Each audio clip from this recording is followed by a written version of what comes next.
आणि बुलेटिनच्या सुरुवातीलाच बातमी ही कोकणी माणसाकरता आहे, कारण कोकणात जाणाऱ्या गणेशोत्सवाकरता जाणाऱ्या कोकणी माणसांकरता, कोकणवासियांकरता आता कोकण रेल्वेवर 2 विशेष गाड्या धावणार आहेत. प्रवाशांची प्रचंड गर्दी लक्षात घेता रेल्वे प्रशासनानं हा निर्णय घेतलाय. उधन रत्नागिरी आणि विश्वमित्र रत्नागिरी या मार्गावर विशेष रेल्वे धावतील. आठवड्याला या गाड्या धावणार आहेत. विशेष म्हणजे यापूर्वी कोकण रेल्वेनं विविध मार्गावर गणेशोत्सवाकरता अनेक गाड्या सुरू केलेल्या आहेत.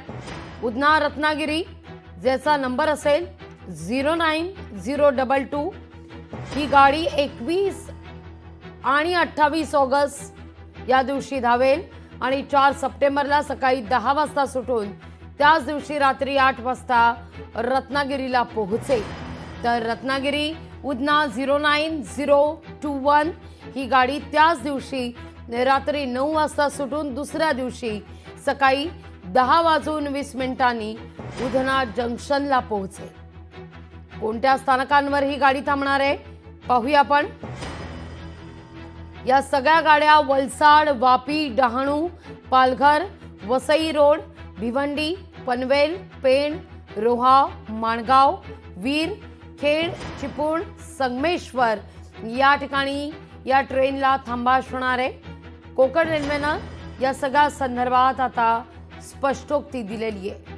गणेशोत्सवाकरता मोठ्या प्रमाणावर कोकणवासीय कोकणात जाण्याची सुरुवात आता सुरू झालेली आहे आणि आज शुक्रवार आहे. उद्यापासून मोठ्या प्रमाणावर कोकणवासीय कोकणात जाण्याकरता निघतील.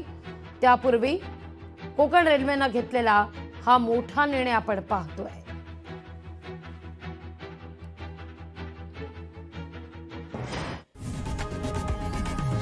लोकशाही मराठी ऐका, पहा, जागरूक रहा.